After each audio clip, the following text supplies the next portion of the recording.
नमस्कार बच्चों। हमने पिछली कक्षा में गुरदयाल सिंह जी का जीवन परिचय और पाठ का प्रारंभ देखा था और उसमें हमने ये देखा था कि जो लेखक था वो अपने बचपन के दोस्तों के बारे में बताता है, वहाँ के माहौल के बारे में बताता है और साथ ही स्कूल का इंट्रो देना प्रारंभ करता है कि स्कूल कैसा था। तो अब देखते हैं आगे का पाठ आज की कक्षा में। जब अगली कक्षा में जाते तो लेखक कह रहा है कि इस तरह से हम पढ़ाई अपना शुरू करते और जैसे तैसे रोते पिटते साल पूरा होता और जब अगली कक्षा में जाते तो कुछ बड़े होने का एहसास होता, उत्साह भी होता, किंतु पता नहीं फिर जाने कैसे पुरानी नई कॉपियों और पुरानी किताबों से अजीब सी बास आने लगती। लेखक का जो बाल मन था वो नई कक्षा में जाने से उत्साहित तो होता, किंतु उसे नई कॉपियों और पुरानी किताबों से अजीब सी बास आती, क्योंकि लेखक को हमेशा पुरानी किताबें पढ़ने को मिला करती थी। वो एक गरीब परिवार से था। लेखक का बाल मन इसलिए भी उदास होता नई कक्षा में जाने से, क्योंकि वही पुराने अध्यापकों की मार पीट का डर और भय उसे सताता, जो वापस से उसे अगली नई कक्षा में भी पढ़ाने वाले थे। इसलिए कॉपी और किताबों से जाने कैसी बास लेखक को महसूस होती।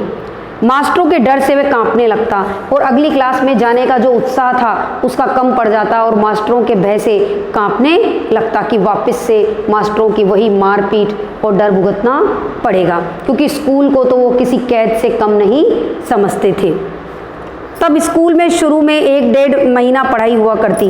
बच्चों वो सिस्टम बिल्कुल अपनी तरह ही है कि जिस तरह से अपने मार्च में पेपर ख़त्म हो जाते हैं और उसके बाद अप्रैल और आधा मई अपने पढ़ाई हुआ करती है, उसी तरह से पहले समय में भी प्रारंभ में 1-1.5 महीने पढ़ाई हुआ करती और उसके बाद 1-1.5 महीने की छुट्टी हो जाया करती। जिस तरह से अपने हुआ करती है 15 मई के बाद अपनी छुट्टियां हो जाती हैं। तो लेखक कह रहा है कि उस समय में जब हम पढ़ते थे तो सत्र के प्रारंभ में 1-1.5 महीने पढ़ाई होती और उसके बाद 1-1.5 महीने की गर्मियों की छुट्टी हो जाया करती। लेखक कह रहा है कि मुझे वो दिन सबसे ज़्यादा अच्छे से याद है। वो बात जो मुझे याद है वह है कि छुट्टी का पहला दिन और छुट्टी के आखिरी दिन का अंतर और फ़र्क। जी हाँ बच्चों, बिल्कुल आपके साथ भी ऐसा ही होता है कि जब छुट्टी शुरू होने लगती है तो इतना उत्साह और एनर्जी होती है कि हमारी छुट्टियां आ गई हैं, हम ये करेंगे, आराम करेंगे, घूमने जाएंगे। और जब आखिरी दिन होता है तो बिल्कुल भी मन नहीं करता स्कूल आने का। तो लेखक कह रहा है कि मुझे वो बात, वो दिन आज भी अच्छे से याद है, छुट्टी का पहला और आखिरी दिन का फ़र्क यानी अंतर। जो बात अच्छी तरह याद है वो है छुट्टियों के पहले और आखिरी दिनों का फ़र्क। लेखक जो था वो छुट्टियां आरंभ होने पर अक्सर अपने ननिहाल चला जाया करता माँ के साथ, और आप लोग भी जाया करते हैं।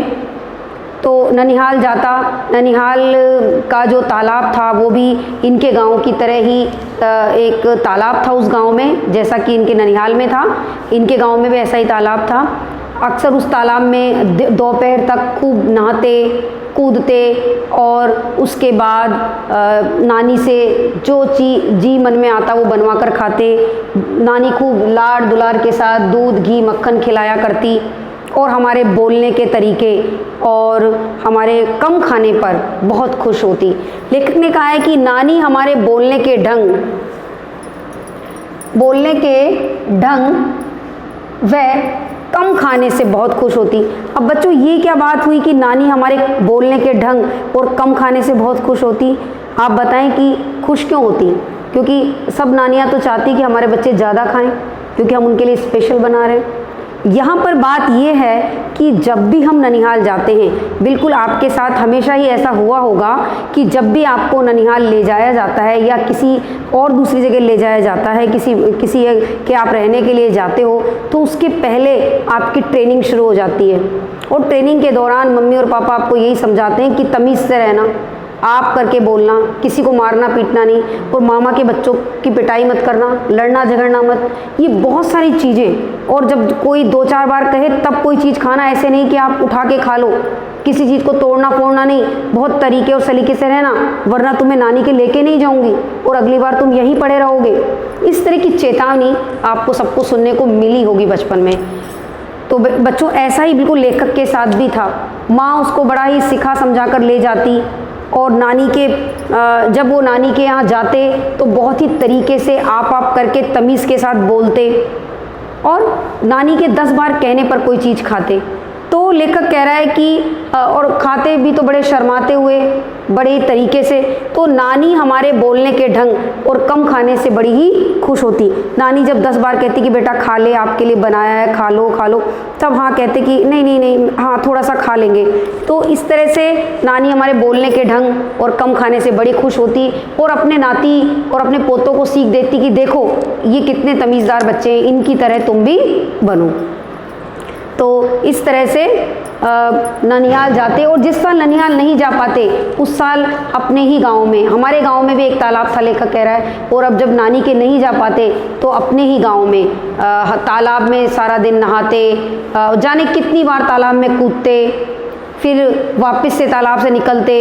और उस तालाब में अक्सर भैंसें भी नहाया करती थी, भैंसें भी उस तालाब में तैरती थी। और जाने पता नहीं कितनी बार लेखक कह रहा है कि ऊंचाई से तालाब में कूदते, फिर हाँफते कूदते, जिस तरह से भी निकलते, फिर मिट्टी में लथपथ होते और फिर गंदे शरीर से वापस पानी में कूदते। ऐसे पता नहीं 10-20 बार, 15-20 बार कितनी बार करते और दोपहर तक यही हमारा काम चलता रहता। और सबसे बड़ी बात कि हमारे साथियों में से तैरना किसी को भी नहीं आता था। गंदा पानी अक्सर तैरते हुए मुँह में चला जाता, खांसते और कुछ बच्चे तो डूबने लगते। तब किनारे पे खड़े लड़ के चिल्लाते, अरे भाई भैंस की पूंछ या टांग पकड़कर, सींग पकड़कर ऊपर आ जाओ। और इस तरह से हम हाय हाय करते हुए तालाब से निकल जाते, लेकिन फिर वही तालाब में वापस लथपथ मिट्टी में होकर वापस कूदते। ऐसा सारा दिन दोपहर तक चलता रहता और फिर धीरे धीरे छुट्टियां बीतने लगती। तो इस तरह से हम लोग अपनी छुट्टियों का समय बिताया करते थे। और हम में से कोई भी अच्छा तैराक नहीं था, ये लेखक ने यहाँ पर बताया, किंतु फिर भी मृत्यु का सामना करते हुए भी हम तालाब में नहाने तो जाया ही करते थे। और फिर छुट्टियाँ बीतने लगती और दिन गिनने लगते। बिल्कुल ऐसा आपके साथ भी होता है कि जब छुट्टियां ख़त्म होने लगती हैं तो आप दिन गिनने लगते हैं कि अब 15 दिन रह गए, 20 दिन रह गए, अब स्कूल खुलने वाले, अरे भाई हमें होमवर्क भी तो करना है, टीचर्स ने काम भी तो दिया है। वो काम का डर और मास्टरों की पिटाई का भय हमें सताने लगता। और जब 1 महीना रहता तो हम चेत जाते कि अब हमें काम कर लेना है। और आप तो जानते ही हैं कि जो लेखक कह रहे हैं कि जो हिसाब के मास्टर थे यानी गणित के मास्टर साहब थे, वो 200 सवालों से कम तो कभी दिया ही नहीं करते थे। जब देते थे तो अब 200 सवाल कब करते, हमारे पास तो समय ही नहीं था। तो यहाँ पर लेखक ये कह रहा है कि जब हम ये प्लानिंग करते कि कोई बात नहीं, मार साहब ने 200 सवाल दिए हैं तो क्या हुआ, अभी तो 1 महीना बाकी है, ऐसे करते करते 10 दिन और निकल जाते और हम हिसाब लगाते कि 10 सवाल यदि हम रोज करेंगे तो भी 20 सवाल तो हमारे 200 सवाल तो हमारे 20 दिन में हो ही जाएंगे। इस तरह हिसाब लगाते और हिसाब लगाने में 10 दिन और निकल जाते, लेकिन हम लोग काम नहीं कर पाते।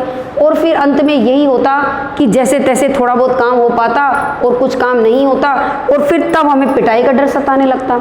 और जब पिटाई का डर सताता तो हम लोग क्या सोचते, हमारे कुछ साथी, लेखक कह रहा है कि मैं तो बड़ा ही डरपोक था, मुझे तो पिटने से बड़ा डर लगता था, किंतु मेरे जो साथी थे वो होमवर्क करने से यानी काम करने से ज़्यादा बेहतर पिटना उचित समझते थे कि कोई बात नहीं, काम नहीं हुआ तो क्या हुआ, मार साहब से पिट लेंगे, 1-2 बार ही तो मारेंगे, उसके बाद कम से कम ये जान फोड़ू काम तो नहीं करना पड़ेगा, काम से तो छुटकारा पा लेंगे। लेखक कह रहे हैं कि मुझ जैसा डरपोक जो बड़ा ही पिटने से डरता था वो भी काम के डर से उन बहादुर लड़कों की तरह ही सोचने लगा जो पिटने को ज़्यादा उचित समझते थे। तो इस तरह से लेखक ने बताया है कि जो छुट्टियों का समय था वो आखिरी समय किस तरह से डर डर के बीतता और प्रारंभ का समय किस तरह उत्साहित होकर बीतता। तो लेखक ने यहाँ बताया है कि अक्सर पिटने के डर से ही हम काम किया करते थे और कुछ बच्चे थे जो पिटने को ज़्यादा सस्ता सौदा समझते थे होमवर्क करने की बजाय। तो बच्चों यहाँ हमने लेखक के बचपन का समय, छुट्टियों का समय कैसा बीता, स्कूल के होमवर्क को लेकर उनके क्या विचार थे, ये सब कुछ जाना। और आशा है आपको पाठ रुचिकर लगा होगा। आज के लिए इतना ही। अब अगली कक्षा में देखेंगे कि जो लेखक होता है वो किस तरह से अपनी पढ़ाई पूरी करता है और किन किन की सहायता से वो आगे बढ़ता है। आज के लिए इतना ही। धन्यवाद।